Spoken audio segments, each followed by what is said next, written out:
नमस्कार, मी doctor Sachin Jhambare, numerologist, वास्तु consultant आणि astrology आणि अध्यात्म. आणि माझं जुनं नाव आदिमाय शक्ती आदि उपासक सचिनदादा झांबरे. आता येणारं नवरात्र जे आहे, आता आपलं जे आहे ते अश्विन महिन्यातलं नवरात्र आपण चैत्र नवरात्र एक साजरी करतो ना, अश्विन नवरात्र. त्याला शारदीय नवरात्र म्हणतात. 9 रात्रींचा समूह तो नवरात्र. म्हणजे ऍक्च्युली नवरात्र हे शास्त्र देवी भागवत मध्ये, मार्कंडेय पुराण, कुलार्णव तंत्र, अशा बऱ्याच ह्याच्यामध्ये ह्याचा उल्लेख आलेला आहे. त्याप्रमाणे अभ्यास करून तुम्हाला शास्त्रशुद्ध पद्धत, नवरात्र म्हणजे काय, नवरात्रचे घट कसे बसवायचे, उपवास कसे करायचे, 9 दिवसाच्या 9 माळा कुठल्या फुलांच्या घालायच्या, देवींना कुठले 9 माळा 9 फुलं अर्पण करायचे, 9 नैवेद्य कोणते करायचे, परत अजून तुम्ही 9 दिवस उपवास कसे करायचे, नवरात्रामध्ये उपासना काय करायची, ह्याची पूर्ण शास्त्रशुद्ध पद्धतीने तुम्हाला माहिती मी आज सांगणार आहे. आणि माझ्यासमोर देवी भागवत ग्रंथ आहे, माझ्यासमोर मार्कंडेय पुराण आहे. या सगळ्याचा सारांश घेऊन तुम्हाला शास्त्र काय सांगतं त्याप्रमाणे तुम्हाला नवरात्रीचा मी पूर्ण अर्थ सांगणार आहे किंवा पूर्ण माहिती तुम्हाला सांगणार आहे. आता नवरात्र व्रतम नाम सर्व काम फलप्रदम भुक्ती मुक्ती प्रदम नृणाम सर्व शास्त्रेषु गीयते. म्हणजे भागवतामधल्या 7व्या स्कंदामध्ये 18व्या अध्यायामध्ये असं सांगितलेलं आहे, हे नवरात्र व्रत सर्व कामना पूर्ण करणारे, भोग व मोक्ष देणारे आहे, असं स्वतः जगदंबाने सांगितलेलं आहे. आता शास्त्रोक्त जर क्रम आपण बघितला नवरात्राचा, तर नवरात्र शास्त्रोक्त क्रम कसा असतो, कलश स्थापना, उपवास, नवदुर्गा पूजन, जप, होम, जागरण, बलिदान, कन्या पूजन आणि सगळ्यात शेवटी विजयादशमी, उद्वासन. हा असं शास्त्रोक्त क्रम हा नवरात्राचा आहे. यावेळेस नवरात्र हे 10 दिवस आलेले आहेत. म्हणजे आपण काय करतो, 10व्या दिवशी दसरा येतो, पण ह्यावेळेस 11व्या दिवशी दसरा आला, कारण की मधली जी तिथी आहे तृतीया, ती 2 दिवस आलेली आहे. त्यामुळे तो तिथीचा क्षय झालेला आहे. त्याप्रमाणे ह्यावेळेस नवरात्र हे आपले 10 दिवस आलेले, जे 9 दिवस येतात त्या 10 दिवसाच्या रात्री झालेल्या आहेत. आता आपण भागवतामधल्या 7व्या स्कंद्या 17व्या अध्यायात असं सांगितले, अश्विनस्थ स्थिते पक्ष प्रतिपद्यान तुह्यन्नरः नवरात्रम समारंभ्यम सकृतम कुर्याद हा विधी. म्हणजे अश्विन महिन्याच्या शुक्ल पक्षातील प्रतिपदेला जो मनुष्य नवरात्र व्रत सुरू करतो, तो एकदा शास्त्रोक्त रीतीने केले तरी उत्तम फळ प्राप्त होते. श्लोक नंबर 16 मध्ये 7व्या स्कंदात देवी भागवत मध्ये असं सांगितलंय, सकलान कामयेत कामान सर्व पापक्षयम व्रजेते अंते तू लभते मोक्षम सायुज्यम मे परवदम. म्हणजे या व्रताने सर्व इच्छा पूर्ण होतात, पापांचा नाश होतो आणि शेवटी साधकाला देवीच्या परमधामामध्ये सायुज्य मोक्ष स्थान मिळते. बघा, म्हणजे हे नवरात्राचं एवढं महात्म्य आपल्या नवी भागवतामध्ये दिलेलं आहे. तसंच देवी भागवताच्या अध्याय 18 मध्ये श्लोक नंबर 4 मध्ये असं सांगितलेलं आहे, नवरात्रवतम नाम सर्व काम फलप्रदम भुक्ती मुक्ती प्रदम नाम सर्व शास्त्रेषु गीयते. हे नवरात्रवत सर्व शास्त्रात वर्णिलेले आहे. हे सर्व मनोकामना पूर्ण करणारे, भोग व मोक्ष देणारे आहे. तसेच अध्याय 18 मधल्या श्लोक नंबर 8 मध्ये असं सांगितले, जप होम समायुक्तम नवरात्रम समाचरेत दुर्गा संपूज्य विधिवत सर्व काम फलप्रदम. म्हणजे नवरात्र व्रत जप व होमासहित करावे, दुर्गेची शास्त्रोक्त पूजा करून हे व्रत सर्व मनोकामना पूर्ण करणारे ठरते. तसेच श्लोक नंबर 9 मध्ये असं सांगितलेलं आहे, यक करोति समारंभ्य नवरात्रम समाहितम स वे दुर्गा समायुक्तम सर्वान कामानुप्नुयात. म्हणजे जो साधक एकाग्रतेने नवरात्र व्रत करतो, तो दुर्गेच्या कृपेमुळे सर्व इच्छित फल प्राप्त करतो. म्हणजे अशा भक्तीने, म्हणजे जी नवरात्री उपासना करतो, जी जगदंबाचे आदिमाय शक्तीची आपण उपासना करतो, अशा भक्तीने नरकवास भेटत नाही. लक्षात ठेवा, महामायेच्या प्रसादामुळे सूर्यचंद्र आहे तोपर्यंत त्यांचा वंश वाढत राहील आणि तो देवीचा आवडता होतो, असा हा नरकापासून वाचवणारा धर्म आहे.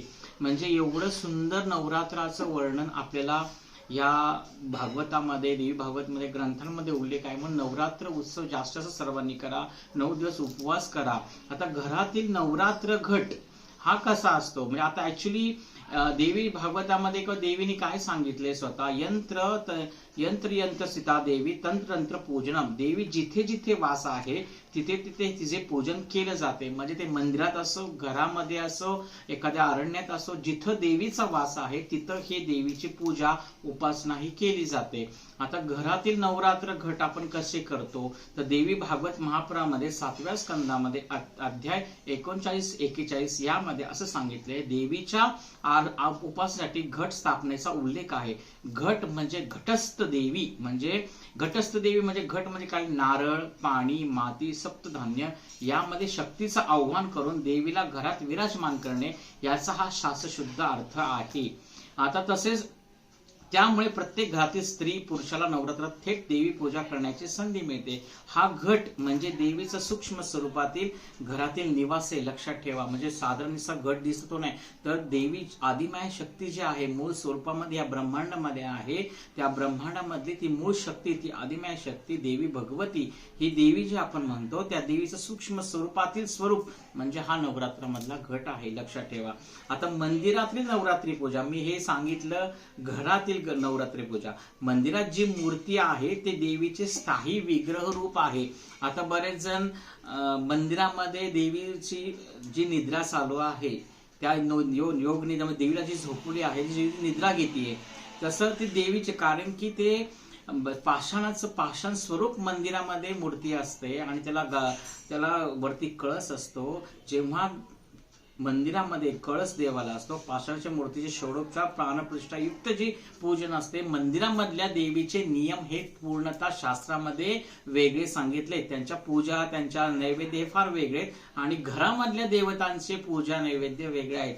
म्हणून नवरात्रामध्ये तिथं देवी झोपवली नवरात्राच्या आधी, म्हणून आपण सुद्धा घरामध्ये देवी पूर्ण तशी झोपवतो. तर ऍक्च्युली ह्याला शास्त्र आधार नाहीये, फक्त पाषाण म्हणजे त्या मंदिरामध्ये पाषाण असतं तिथं हे देवी झोपवली जाते, कारण की ते देवीचे स्थायी विग्रह स्वरूप आहे. फक्त हा नियम मंदिरालाच लागू होतो, घरामध्ये नाही, लक्षात ठेवा. कालिका पुराण, तंत्रसार, शक्ती तत्व अशा शास्त्रात सांगितलेले आहे की नवरात्र हे देवीचे जागरणाचे दिवस आहेत. त्यामुळे विग्रह पूजा, महाअभिषेक, चंडीपाठ, होम, नवचंडी, नवात्मिका पारायण हे सर्व मंदिरात केले जातात. हे सार्वजनिक स्वरूप आहे, तर घर पूजन हे व्यक्तिगत गृहस्थ धर्म आहे. त्यामुळे तिथल्या आणि आपल्या देवघरातल्या मंदिरात, आपल्या देवघरातल्या ज्या पूजा करतो आपण त्यामध्ये थोडा फरक आहे, किंवा त्याच्यामध्ये शास्त्र वेगवेगळं आहे, लक्षात ठेवा. त्यामुळे बरेच जण व्हिडिओ इंस्टाला, युट्यूबला बघतो, पण हे या पुराणामध्ये विग्रह रूपाचे जे स्वरूप आहे, जे देवीचं स्वरूप आहे मंदिरातलं ते वेगळं आहे, आणि घरातलं गृहस्थ धर्माने करायचं फार वेगळं आहे, लक्षात ठेवा. आता दोन्हीमध्ये का घट करतात, म्हणजे मंदिरात पण घरामध्ये पण, तर घरचं घट देवीला आपल्या घरी बोलावतो आपण व 9 दिवस पूजन करणे, आणि मंदिरातली जी पूजा आहे ती स्थायी विग्रहाची नित्य पूजा चालूच असते, पण नवरात्रात ती महाउत्सव स्वरूपात केली जाते. म्हणून मंदिरामध्ये 9 दिवसामध्ये रोज तिला अभिषेक असतो, अलंकार असतात, वेगवेगळ्या स्वरूपात पूजा करतात, कारण मंदिरातली पूजा ही स्थायी विग्रहाची आहे, त्याला नियम वेगळे आहेत, म्हणून तिथे रोज पूजा जाते. पण आपण घरामध्ये देवीला घट बसवतो, त्या घरी तिला घरी बोलवतो, त्यामुळे 9 दिवस आपण तिची पूजा करत नाही, ते फक्त एका घटावरती आपण देवीला बसवतो. हा फरक आहे घरातली पूजा आणि मंदिरातली पूजा, लक्षात ठेवा. आता आपण चला पाहूया घट कसा बसवायचा. आता बघा, आपल्याला घट बसवायचा आहे. मग असं समजा तुम्ही पाट घेऊ शकता, चौरंग घेऊ शकता, तुमच्या देवघराच्या समोर तुम्ही मांडू शकता, किंवा एका साईडला सुद्धा ठेवू शकता. मग असं चौरंग घ्यायचा किंवा पाट ठेवायचा, तर ते लाल वस्त्र हंतरानंतर तिथं असं हळदी कुंकू टाका. मध्ये हळदी कुंकू टाकल्यानंतर जी आपण धुरडी घेतो किंवा त्याला परडी म्हणतात छोटी, ती अशी ठेवायची पुढे. परडीमध्ये हे असे पत्रावळी घ्यायचे बघा, परडी स्वच्छ पंचामृताने गोमूत्र वगैरे घ्यायचं, त्यांनी स्वच्छ धुवून घ्यायची. धुवून घेतल्यानंतर त्याच्यामध्ये अशी पत्रावळी ठेवायची. हे बघा इकडे ही पत्रावळी ठेवायची, आणि पत्रावळी ठेवल्यानंतर ही अशी आपण त्यामध्ये माती अशी आपण ठेवतो. आता ह्या मातीमध्ये जे सप्तधान्य आहेत ते सप्तधान्य असे मिक्स करायचे. हे बघा, हे असे सगळे सप्तधान्य असे वरती तुम्ही टाकू शकता, आणि सप्तधान्य टाकून त्या मातीमध्ये मिक्स करायचे. त्यानंतर जो हा घट आहे, हा घट मातीचा, काय जण गडवा, म्हणजे ज्याच्याकडे जशी कुळधर्म कुळाचे आहे त्याप्रमाणे, तर तिथे असा हा मातीचा जो घट आहे त्यामध्ये पाणी ठेवून हा समोर ठेवायचा. तर ह्या घटामध्ये एक सुपारी आणि 1 रुपया टाकायला विसरू नका. हे 1 रुपया आणि 1 सुपारी या घटामध्ये टाकायची. यामध्ये टाकल्यानंतर आपण समोर एक कुंकवानी स्वस्तिक काढायचंय घटासमोर. हे जो घट आहे तिथं असं कुंकवानी स्वस्तिक काढायचंय. आणि घट म्हणजे लक्षात ठेवा, कुठलाही घट जो असतो, समजा आपण गडबा म्हणा त्यावरती नारळ स्थापन करतो, तर ते वरुणाचं प्रतीक असतं. त्यामुळे त्याला चारही बाजूनी आपण गंध लावायचा. म्हणजे पूर्व दिशा, दक्षिण दिशा, पश्चिम दिशा आणि उत्तर दिशा याप्रमाणे चारही बाजूला तुम्ही नंतर त्याला कुंकवाने तुम्हाला त्यांना अष्टगंध किंवा कुंकू आणि ते कुंकू लावायचे 4 दिशाला. त्याच्यानंतर आपण घटाला नेहमी लक्षात ठेवा, घटाला जे हे वस्त्र म्हणतो, हा जो दोरा गुंडाळतो, मग हा तुम्ही पांढरा दोरा गुंडाळू शकता किंवा नाडा जो मिळतो तो गुंडाळू शकतो, कारण की हे घटाचं वस्त्र आहे. लक्षात ठेवा, म्हणजे आपण हे लक्षात ठेवा, हा नियम आहे. वरून जेव्हा वरणाचे हे वरून रूपी कलश असतो, हा जेव्हा कलश किंवा घट ह्याला म्हणतात, त्या रूपी हे आपण त्याला दोरा किंवा नाडा गुंडतो, त्याचं ते वस्त्र असतं. लक्षात ठेवा. त्याच्यानंतर ह्यामध्ये पाणी भरून ठेवलं. पाणी नंतर ही जी 5 पानं आहेत, 5 पानं घेतात किंवा त्या पंचपल्लवाचं सुद्धा महत्व आहे. तुम्हाला नंतर मी याचं शास्त्र शुद्ध माहिती सांगणार आहे की बाबा श्लोकासहित की बाबा ह्याचं महत्व काय, ते शास्त्राने का असं सांगितले, प्रत्येकाचं महत्व आहे. लक्षात ठेवा. आता जेव्हा हे अशी 5 पानं ठेवली, 5 पानं ठेवल्यानंतर एक नारळ हे पूर्ण प्रतीक आहे, हे ब्रह्मांडाचं प्रतीक आहे. ह्यात प्रतीक आहे, ह्या देवीचं स्वरूप म्हणून आपण हा नारळ इथे स्थापन करतो. हा नारळ स्थापन केल्यावरती मग आपण त्याला हळदी कुंकू लावतो नारळाला आणि अशी नारळाची आपण पूजा करतो आणि रोज नारळाची पंचोपचार पूजा करायची. त्याच्यानंतर जी ही माळ आहे, ही माळ आपण इथे अशी सोडतो आणि वरती मंडप असतो. आता मंडप आहे, हे बघा इकडे, ही अशी माळ पाठीमागे सोडायची वरती थोडा. या मंडपाला ही अशी माळ लावायची. ही झाली, अशी माळ लावतो. त्याला आपण फुलं, आता हा जो फळं असतात, ही फळं सुद्धा आपण इथे अशी बांधतो. ह्याला फळं, ही जी वेगवेगळ्या प्रकारची फळं असतात ती 5 लावतात, कोण 7 लावतो किंवा कोण 9 लावतं. ही अशा प्रकारची 9 आपण इथं फुलवर हे मंडपाला ही फळं आपण लावतो.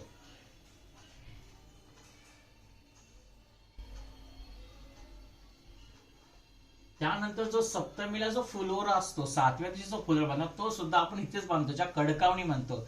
आता मी त्याचं महत्व एक सेपरेट व्हिडिओ बनवेल 7व्या माळेच्या आधी आणि त्याचं सांगेल की कडकावण्या फुलोऱ्याचं महत्व काय, फुलोरा का बांधतात. हे असे फळं बांधतात, कोण 7 बांधतं, कोण 9 बांधतं, कोण जसं तुम्हाला योग्य असेल, जसं तुमच्या ऐपत असेल त्याप्रमाणे तुम्ही बांधू शकता. शेवटी भाव महत्वाचा, लक्षात ठेवा. याप्रकारे अशी घटस्थापना करायची आहे. आता तुम्हाला दुसरी एक पद्धत सांगतो की कशी करायची. काही जण देवीची सेपरेट अशी स्थापना सुद्धा करतात, की समजा टाक असेल, मूर्ती असेल देवीची तुमची, ही स्थापना सुद्धा वेगळ्या पद्धतीने करतात. आता हा असा चौरंग घेतला, इथं लाल कापड घेतलं, तर खाली आपण हे गहू टाकतो खाली. लक्षात ठेवा, गहू हे सूर्याचे प्रतीक आहेत म्हणून गहू हे ठेवतात. लक्षात ठेवा, म्हणजे गहू जे पूजेमध्ये वापरतात, गहू आणि तांदूळ, कारण की ते दोन्ही सूर्य आणि चंद्राचं प्रतीक आहे म्हणून गहू वापरतात. म्हणजे गहू असे ठेवता किंवा मग त्याच्यामध्ये अष्टपाकळ्या करू शकता. हे असे गहू ठेवल्यानंतर त्याच्यावरती आपण सेम जसा आपण मातीचा घट बसला तसा आपण हा पाण्याने भरून घेतलेला गडवा ठेवतात. गडवा सुद्धा मी मगाशी सांगितलं, कुठलाही घट असेल, कुठलाही गडवा तुम्ही कलश स्थापना करतात, त्याला हे असं सूत्राचं वेष्टन करायचं. लक्षात ठेवा. मग हे ठेवल्यानंतर ह्याच्यामध्ये सुद्धा पाणी घालायचं. पाणी घालून त्याच्यामध्ये 1 रुपया आणि 1 सुपारी टाकायचं. त्याचं पण महत्व तुम्हाला मी थोड्या वेळाने हे आपल्या पुढे तुम्हाला ह्याच्यानंतर येणारच आहे की ह्याचं महत्व काय, प्रत्येकाचं महत्व आहे. मग हे अशी 5 पानं पूर्ण बाजूने पसरवतात आणि त्याच्यानंतर एक पूर्ण पात्र म्हणजे नारळाच्या ऐवजी हे असं ताम्हण बसवतात आणि ताम्हणामध्ये हा देवीचा टाक, हा देवीच्या टाकाची अशी स्थापना करतात. लक्षात ठेवा. हे असं उभा करून टाक इथे ठेवतात आणि ह्याला रोज असं हळदी कुंकू. असे पण बऱ्याच ठिकाणी पद्धत आहे की देवीचं एक सेपरेट पीठ मांडतात, घट एक मांडतात, घटा शेजारी हा देवीचा घट किंवा देवीची जी स्थापना आहे ती अशी सुद्धा करतात. सो मग इथं मूर्ती ठेवू शकता किंवा देवीचा टाक ठेवू शकता. अशी सुद्धा बऱ्याच ठिकाणी पद्धत आहे. किंवा माती न ठेवता ह्यालाच मग 9 माळा घालतात, अशी सुद्धा बऱ्याच ठिकाणी पद्धत आहे. तुम्ही असं सुद्धा देवीचं वेगळं अधिष्ठान मांडू शकता की बाबा सेपरेट देवीला आपण घट वस्त्र आणि देवीला आपण असं वेगळं ठेवू शकतो. याप्रमाणे मग देवीची रोज इथं पंचवीस पूजा होते, या पंचवीस पूजा नैवेद्य होतो. आता तुम्हाला मी पुढे ह्याचं महत्व सांगतो की बाबा ह्याचं शास्त्रोक्त महत्व काय. आता आपण घट बघितला, घट कसा बसवायचा. आता घटाचं महत्व काय, म्हणजे आपण नुसतं घट बघतो पण त्या घटाचं प्रत्येकाचं महत्व आहे. आता जे कलशाचं महत्व काय, म्हणजे घट म्हणजे तो कलशच, त्याचं महत्व काय, तर ऋग्वेद व अपस्तंभ गृह्य सूत्र ह्याच्यामध्ये कलश म्हणजे एक पवित्र पात्रे ज्यामध्ये संपूर्ण विधीचे तत्व, देवी तत्व वास करतात असे मानले जाते. ऋग्वेदात कलशाला पवित्रतेचे आणि अमृताचे स्थान म्हटले. म्हणजे बघा, ऋग्वेदामध्ये कलशाला पवित्रतेचं आणि ऋग्वेदामध्ये पवित्रतेचं आणि अमृताचं स्थान म्हटले. म्हणून प्रत्येक घरामध्ये अमृत कलश जो असतो, म्हणजे त्याला आपण मंगल कलश म्हणतो, अमृत कलश म्हणतो, जो घट म्हणतो, तो घरामध्ये आपण नेहमी असतोच. नारळ प्रत्येक, त्याचं मी सेपरेट एक व्हिडिओ परत बनवणारच आहे. पण लक्षात ठेवा की ऋग्वेदामध्ये आणि अपस्तंभ गृहीनुसार त्याला महत्व दिलेलं आहे.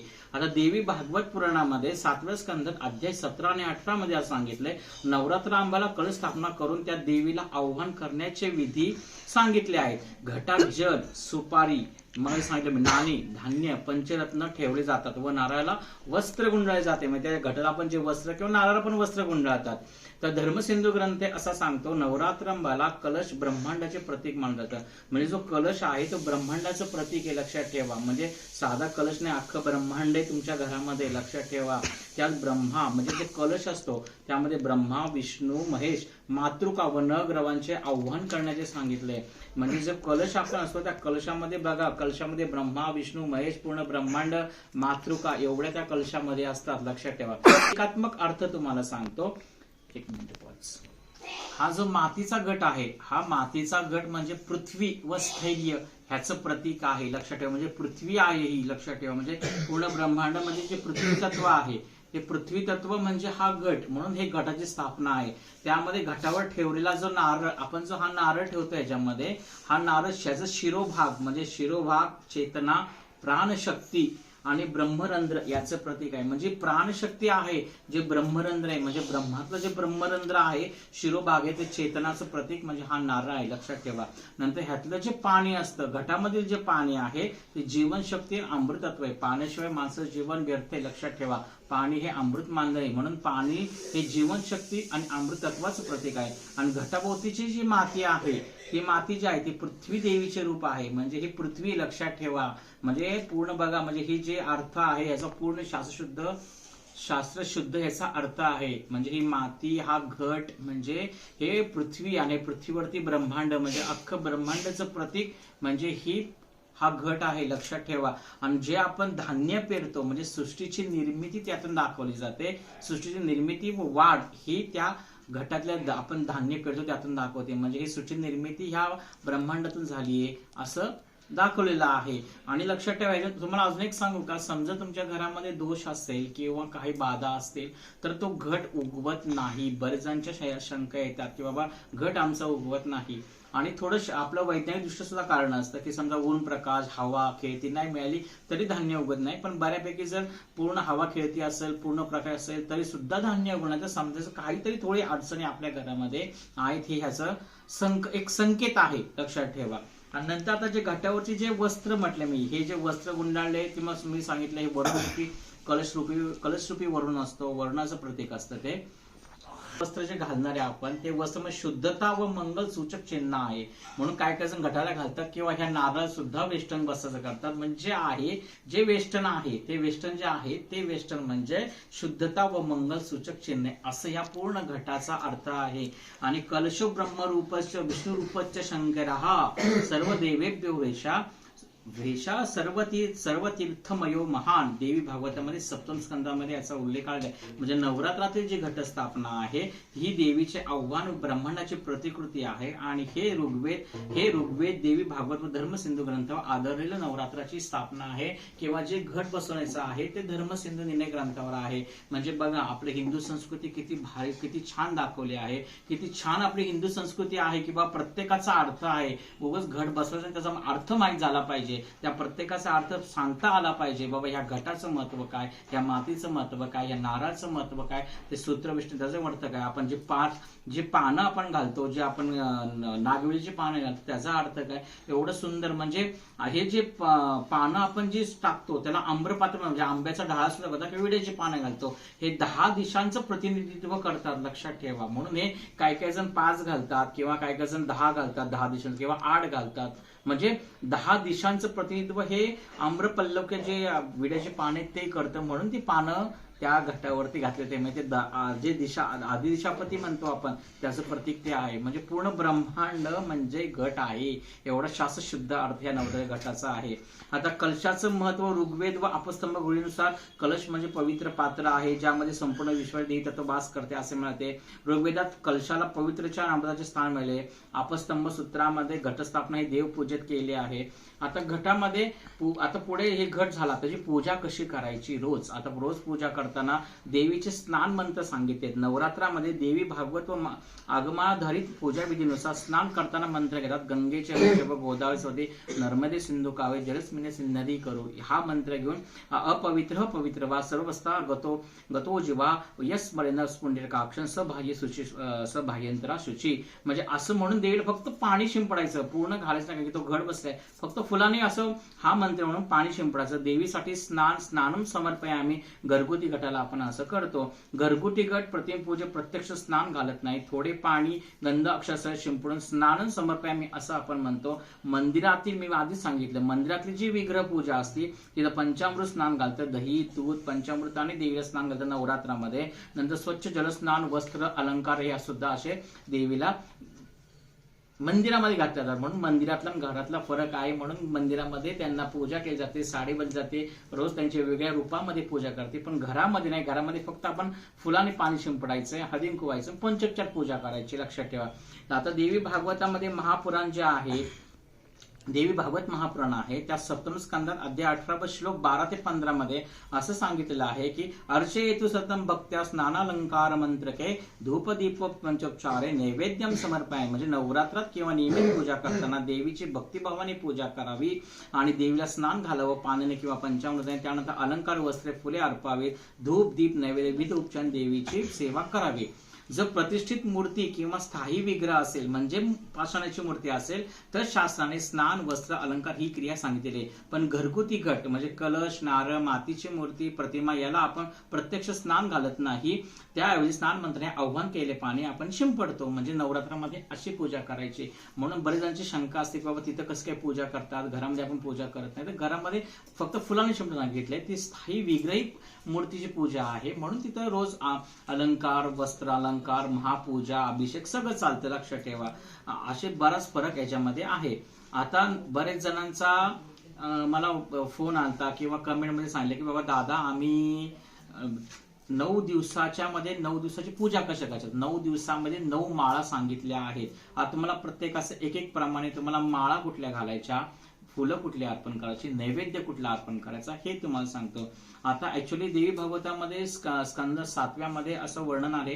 प्रथम शैलीपुत्रीच तू शिरम नैवेद्यम समर्पये, द्वितीयम ब्रह्मचारिणे गुडाक्षत समर्मितन, तृतीय चंद्रघंटाय क्षीर पाप समर्पये, चतुर्थे कुष्मांडेवे कुष्मांड फलभोजनम, पंचमे स्कंद माततु मूषकम फलमष्टकम, षष्ठे कात्यायतु मधुपूर्ण निवेदयेत, सप्तमे कालत्रयतु तैल सिंधू निवेदित, अष्टमम महागौर्ये क्षीरम सर्कराशीतम, नवमे सिद्धातेतु सव सिद्धी फलप्रदम, तूपयुक्त मद नैवेद्यम भक्त्या निवेदते. म्हणजे शास्त्र शुद्धतेने 9 दिवसाचे 9 नैवेद्य सुद्धा आहेत.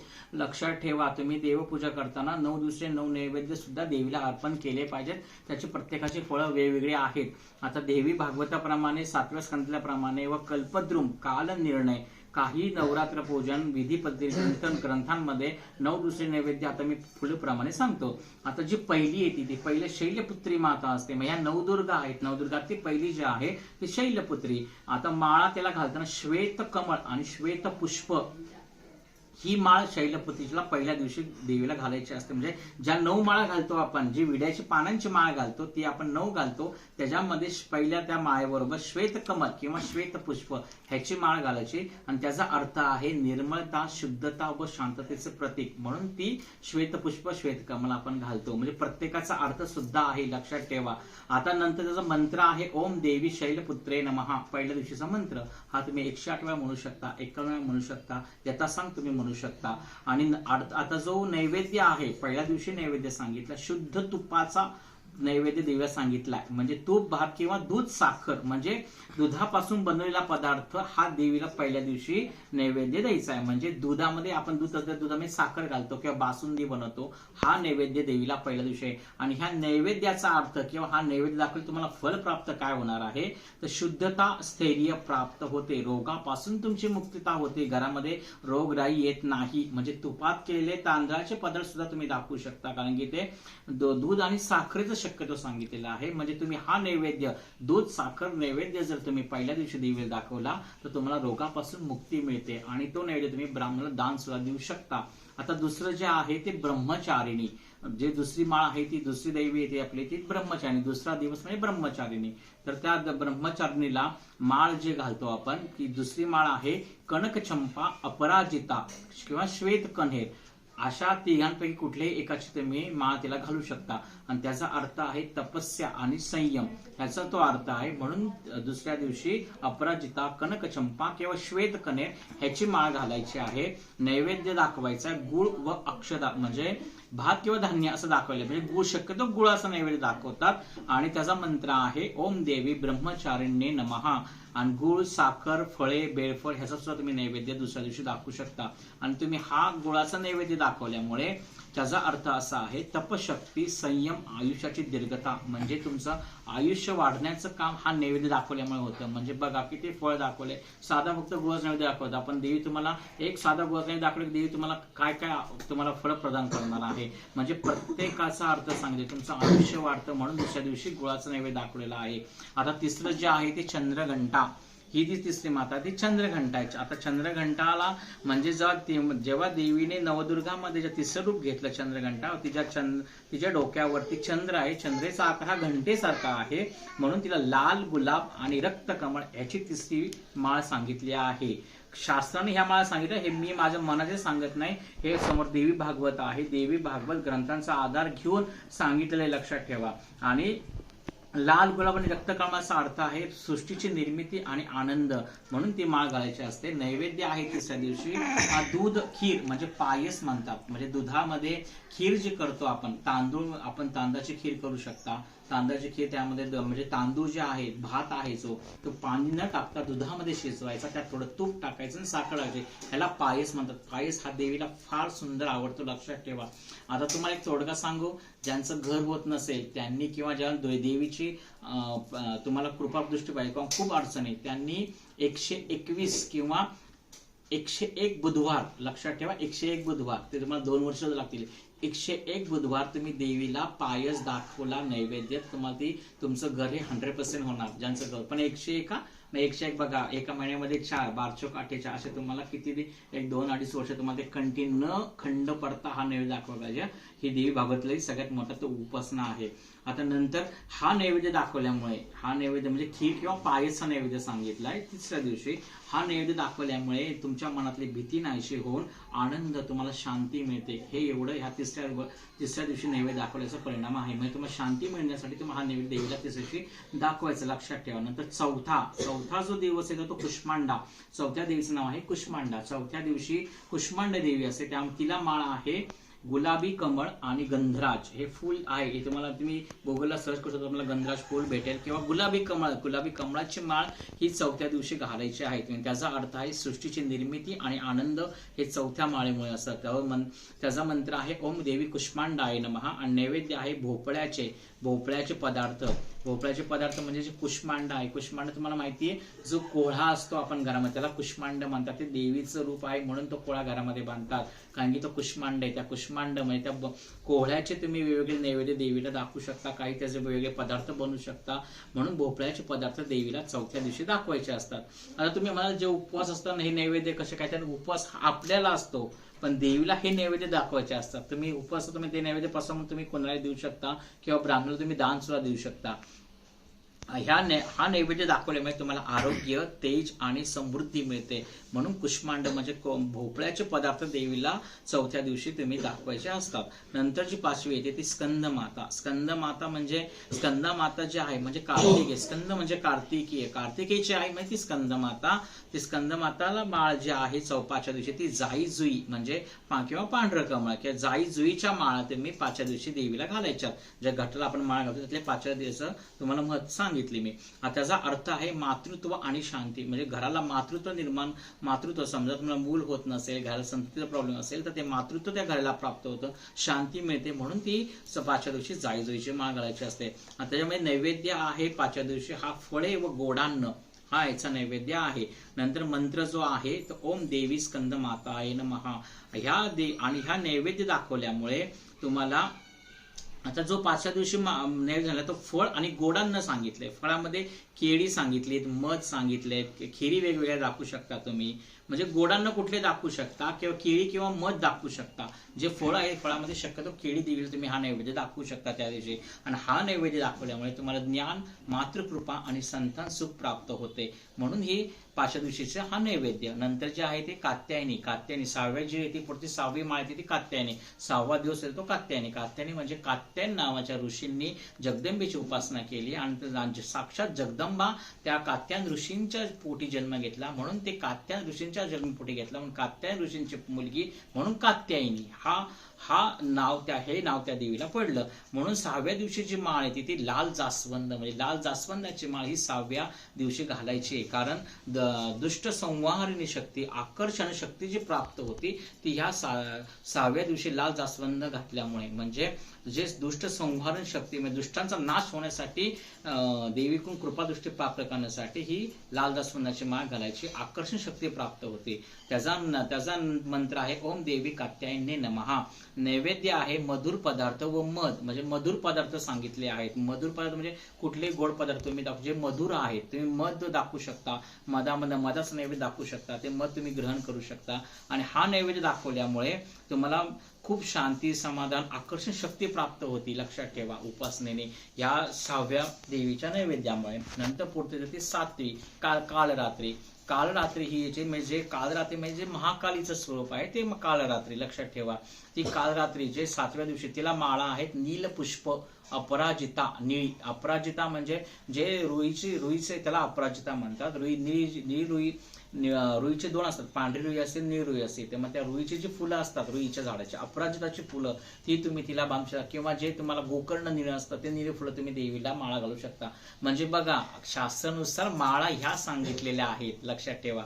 म्हणजे 7व्या दिवशी जो नैवेद्य आहे तिळाचा नैवेद्य, तेलकट पदार्थ म्हणजे तेलकट जे आहे ते तळलेले पदार्थ आहेत ते देवीला दाखवायचे असतात, तिळाचे दाखवायचे असतात. म्हणजे तिळाची वडी करू शकता, तिळाचा तुम्ही खवा करू शकता, तिळाचे लाडू बनवू शकता, तो नैवेद्य दाखवू शकता. हा नैवेद्य दाखवल्यामुळे भयानकतापासून तुमचं संरक्षण होतं. भयानकता व संरक्षण म्हणजे जे भय आहे त्यातून तुम्हाला मुक्ती मिळते, तुमचं संरक्षण होतं, भय नष्ट होते, शत्रूवर विजय मिळतो. म्हणून ह्या दिवशी ही माळ आणि हा नैवेद्य आहे. म्हणजे प्रत्येक माळ आणि प्रत्येक नैवेद्य घातल्यामुळे तुम्हाला काय फळ प्राप्त होते हे यात सांगितलेलं आहे. म्हणजे प्रत्येकामुळे प्रत्येक नवरात्रामध्ये 9 दिवसामध्ये जे उपासना तुम्ही आता ह्या करणं याप्रमाणे त्याची फळं तुम्हाला भगवंत आदिशक्ती माया देणार आहे.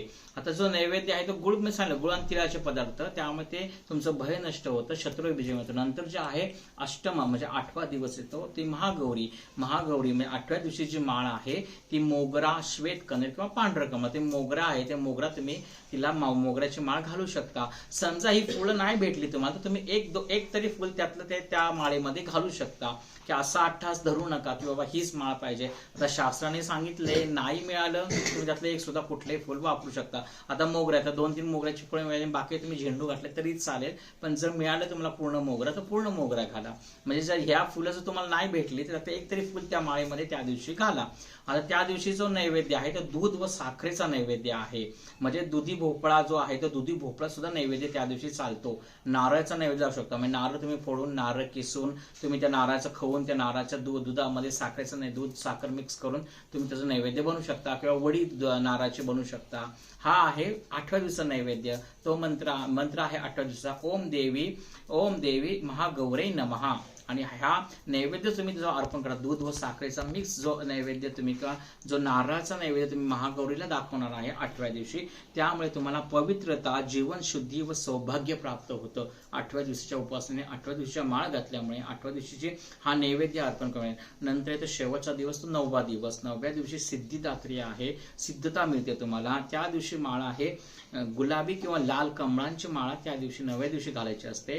कारण सर्व सिद्धी व पूर्णत्व तुम्हाला मिळण्यासाठी, तुम्हाला सर्व सिद्धी प्राप्त व्हा, पूर्णत्वाकडे तुमचं आयुष्य जावं, त्यासाठी ही माळ अर्पण केली असते. नैवेद्य आहे तूपयुक्त गोडानं, खीर, पुरण हे तुम्ही त्या दिवशी दाखवता. खीर किंवा पूर्णाचं नैवेद्य त्या दिवशी दाखवायचा आहे. अर्थ सर्व सिद्धी व पूर्णता मोक्ष मिळण्यासाठी हा तूपयुक्त गोडान्न म्हणजे खीर, पुरण तुम्ही दाखवू शकता. आणि ह्या देवीचा मंत्र आहे ओम देवी सिद्धिदात्रे नमः. अकाल मृत्यू किंवा दुर्घटना या वाचवण्यासाठी ही 9व्या दिवशीचा नैवेद्य आहे. म्हणजे बघा, प्रत्येक 9 दिवसाच्या 9 माळा झाल्या, 9 नैवेद्य झाले. ही एवढी देवी भागवतामध्ये याचं वर्णन केलेलं आहे. आता देवी पूजन म्हणजे नवरात्रात तुम्ही देवी पूजन केलं, त्याची काय काय ठिकाणी फळं काय मिळतात. तर प्रत्येक ऋतूमध्ये आता काय काय ह्याच्यामध्ये देवीचं पूजन कसं करायचं, आता तुम्ही नवरात्रामध्ये हे तर सांगितलं आहे, पण देवी पूजनामध्ये असं सांगितले प्रत्येक ऋतूत मिळणारी फुले देवीला सहस्रनाम उच्चारित जर तुम्ही वाहिली तर त्याच्या एकूण एक पापाचा नाश होतो. देवी सन्निध जाऊन राहतो. म्हणजे जर तुम्ही 12 महिने जे 4 जे ऋतू असतात, जे ऋतू येतात, हेमंत ऋतू, वर्षा ऋतू, प्रत्येक ऋतूमध्ये त्याप्रमाणे जी फुलं उपलब्ध असतात, ती जर फुलं तुम्ही देवी सहस्त्रनाम आहे म्हणजे देवीची 108 नावं आहेत, 1001 नावं आहेत, ते देवी सहस्त्रनाम जर तुम्ही उच्चारून जर तुम्ही देवीला एक फुल त्या प्रत्येक ऋतूमध्ये वाहिलं तर तुम्हाला देवी सन्निध जाऊन देवीपासून तुम्हाला मोक्ष प्राप्ती होते. म्हणजे तुम्ही देवीच्या जवळ जाऊ शकता, लक्षात ठेवा, किंवा तुमच्या पापांचा नाश होतो. एवढं ह्या देवी पूजनाचं महत्व आहे. आता देवी पूजनामध्ये आता तुम्ही सांगाल की नवरात्रामध्ये धूप कुठला दाखवायचा, तर शास्त्राने एवढं लक्षात ठेवा, देवी पूजन झालं की तुम्ही धूप हा दाखवलाच पाहिजे. तर त्याच्यामध्ये अगरू, चंदन, कापूर, लोभान, तूप आणि गुगुळ. परत लक्षात ठेवा, अगरू, चंदन, कापूर, लोभान, तूप आणि गुगुळ यांचा एकत्रित धूप देवी समोर जाळलेला तो त्रैलोक्याचा अधिपती होतील, हे देवी भागवतामध्ये दिले. लक्षात ठेवा. म्हणजे बघा, देवीच्या उपासनेचे किती महत्व आहे. देवीला तुम्ही जर हा धूप दाखवला, हे सर्व वस्तू एकत्रित करून धूप दाखवला, तर त्रैलोक्याचा अधिपती होतो.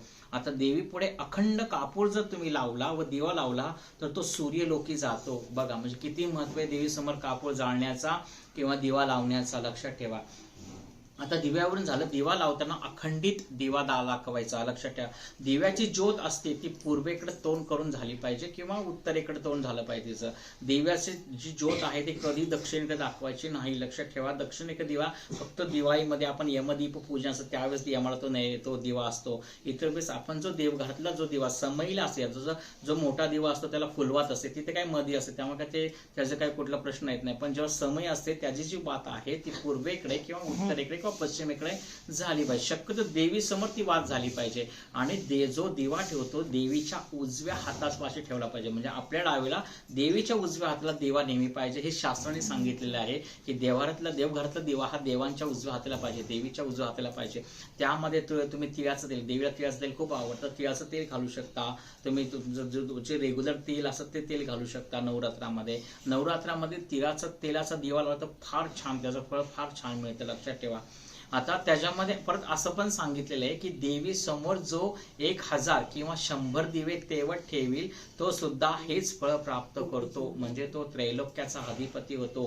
म्हणजे नवरात्रात तुम्हाला अष्टमीला, नवमीला जर जमलं तर 100 दिवे त्या एका दिवशी लावा. म्हणजे एका दिवशी 100 दिवे, एका दिवशी जो 100 दिवे किंवा 1000 दिवे देवीला तेवत ठेवतो तो सुद्धा त्रैलोक्याचा अधिपती होतो. म्हणजे एवढं सुंदर देवीची उपासना दिलेली आहे. म्हणजे प्रत्येक देवीच्या उपासना खूप फळं दिलंय की कुठली फळं व्हायची, कुठली फुलं व्हायची, तो एक सेपरेट मी व्हिडिओ तुम्हाला सांगणारच आहे. परत नंतर देवीला पाणी पिण्यासाठी जे पाणी ठेवतो, लक्षात ठेवा, नवरात्रामध्ये पाण्याचा रोज तिथं तुम्हाला गडवा ठेवलाच पाहिजे. म्हणजे रेग्युलर पूजा ही संध्याकाळी पंचोपचार स्नान घालायचं, अगरबत्ती दाखवायची, कापूर दाखवायचा, सकाळ संध्याकाळ देवीची आरती घटाला झालीच पाहिजे. सकाळ संध्याकाळ देवीला नैवेद्य हा गेलाच पाहिजे. तिला धूप दाखवला पाहिजे. धूपामध्ये मी सांगितलं त्याप्रमाणे कापूर सुद्धा दाखवायचा आणि देवीला पाणी ठेवायचं. देवीच्या पाण्यामध्ये शास्त्राने थोडंसं कापूर आणि वाळा मिक्स करून ते पाणी देवीला द्यायचं. वाळा हा बाजारामध्ये मिळतो. अष्टमीला 1008 नावं घेऊन जर तुम्ही हवन केलं तर तो सुद्धा त्रैलोक्याचा अधिपती होतो. एवढं सुंदर वर्णन हे आपल्या ग्रंथांमध्ये दिलेत. अजून तुम्हाला जर माहिती देवी भागवत पुराणामध्ये 7व्या स्कंदात 38व्या अध्यायामध्ये उपवासाच्या वेळी फलाहार आता सगळ्यात महत्वाचं म्हणजे की आपण उपवासामध्ये नवरात्रामध्ये फळ आहार काय घ्यायचा हे सगळ्यात आजकाल जिरं टाकतात, कोथिंबीर टाकतात, भेंडी टाकतात, हे सगळं चुकीचं करतात. लक्षात ठेवा. आता शास्त्रांनी नवरात्रामध्ये तुम्ही आहार काय घ्यायचा म्हणजे उपवासाचे पदार्थ काय खायचं हे सुद्धा वर्णन केलंय. तर देवी भागवताच्या 7व्या स्कंदात 28व्या अध्यायामध्ये असं सांगितलंय, फलाहारांतु कुर्वीत न नित्य मांस मध्ययो शाकांत लघु भोजित उपवास्य साधका. म्हणजे फलाहार घ्यावा, मांस मध्ये यांचा त्याग करावा, हलक्या भाज्या धान्याचा वापर करायचा. कुलार्णव तंत्रामध्ये अध्याय 11 मध्ये सांगितलं आहे, फलमूलम पिबेत तोयम दुग्ध वापी निवेदयेत न तैलवर्णम सेवत न च रात्र भुजितय. म्हणजे उपवासामध्ये फळ, मुळे, दूध, पाणी यांचे सेवन करा. तेलकट खारट पदार्थ टाळावेत. एवढं लक्षात ठेवा. जे मीठ टाकतो आपण उपवासामध्ये, समुद्र मीठ जे मिळतं टाटा, कॅप्टन कुक, हे मीठ चालत नाही. फक्त सैंधव जे मीठ आहे, जे निसर्गता मीठ आहे, तेच मीठ उपवासाला चालतं. समुद्रातलं जे मीठ असतं ते चालत नाही. आता फळामधून शास्त्र मान्य पदार्थ कोणते? तर फळामध्ये सफरचंद, द्राक्ष, केळी, डाळिंब ही फळं तुम्हाला फळामध्ये सांगितलेत. आता मुळे व कंद म्हणजे कंदमुळं सांगितलेली आहेत शास्त्रामध्ये. आता कंदमुळं कुठले? रताळे, सुरण म्हणजे ही कंदमुळं सांगितलेत. आणि धान्य पदार्थामध्ये राजगिरा, वरई आणि भगर किंवा साबुदाणा हे पदार्थ सांगितले. दुग्धजन्य पदार्थामध्ये दूध, दही, ताक, तूप हे खायला सांगितले. सुकामेवामध्ये खजूर, बदाम, अक्रोड, खोबरं हे सांगितलं आहे. म्हणजे संध्याकाळी देवीला नैवेद्य दाखवूनच फराळ करायचा हा नियम आहे. देवी भागवतामध्ये दिले बरं का, की देवीला नैवेद्य दाखवूनच तुम्ही संध्याकाळी. आणि नवरात्रामध्ये एकच टाइम फराळ करायचा, 2-2 टाइम फराळ करायचा नाही. तुम्ही दिवसा फळ खाऊ शकता, दूध पिऊ शकता आणि एकच वेळा म्हणजे फक्त रात्री किंवा दुपारी, शक्यतो रात्री, संध्याकाळीच तुम्हाला जे फराळ करायला सांगितलंय. आपण सकाळी वेगळा, संध्याकाळी वेगळा, दुपारी वेगळा, रात्री असं नाही. नवरात्राचे नियम तुम्ही जेवढे कडक कराल तेवढं चांगलं असतं. आणि नवरात्रामध्ये जर उपवास करायचा असेल तर फक्त दिवसा तुम्ही फळं खाऊ शकता, दूध पिऊ शकता आणि संध्याकाळीच फराळ करू शकता. हे देवी भागवतामध्ये सांगितलेलं आहे. सात्विक, अल्प, पचायला सोपा व हलका आहार हा नवरात्रामधील उपवासाचा मुख्य नियम आहे. लक्षात ठेवा. आता बरेच जणांचं असं असतं की भेंडी खातात. भेंडी ही उपवासाला चालत नाही. जिरं हे उपवासाला चालत नाही. कोथिंबीर ही उपवासाला चालत नाही. हे कसं फॅड कोणी आणले काय माहित नाही, पण ह्या चुकीच्या पद्धती आहेत. धर्मसिंधू, निर्णय सिंधू, मनुस्मृती या तिन्ही ग्रंथानुसार स्पष्टपणे सांगितले, उपवासामध्ये फळ, मूळ, कंद यांचे सेवन करावं. शाकाहार, भाजीपाला, धान्य, डाळी यांना उपवासात वर्ज्य मानला आहे. आणि भेंडी ही शाक भाजी येते, शाक वर्गातली असल्याने ती फलाहारात येत नाही, त्यामुळे भेंडी उपवासाला चालत नाही. हे अशा प्रकारे नैवेद्य सांगितले, त्याप्रमाणे असेच नैवेद्य खा, असाच फराळ करा. आता तुम्हाला एक उपासना जी सांगितली, तर उपासनाचा वेगळा मी एक व्हिडिओ बनवणार आहे. उपासनामध्ये तुम्ही 99 मंत्र म्हणू शकता. 99चा एक मी वेगळा व्हिडिओ बनवणार आहे. सप्तशती कशी वाचायची ह्याचा एक वेगळा व्हिडिओ बनवणार आहे. आणि जी नैवेद्य अजून एक व्हिडिओ शॉर्टकट मध्ये व्हिडिओ आहे, तो नैवेद्य कसे दाखवायचे किंवा त्याचे एक उपासना साधन ती एक दाखवणार आहे. तो असे वेगळे व्हिडिओ बनवणार आहे. तुम्ही जास्तीत जास्त उपासना करा, जास्तीत जास्त देवीची उपासना करा. ज्याप्रमाणे नियम सांगितले त्याप्रमाणे नियम करा आणि देवी भगवतीची कृपा तुम्हा आम्हा सर्व कृपा प्राप्त होईल ही भगवतीची आणि प्रार्थना. धन्यवाद. श्री स्वामी समर्थ. जर कोणाला शंका असतील तर मला फोन करून विचारू शकता. माझं चॅनल सबस्क्राईब करा. धन्यवाद.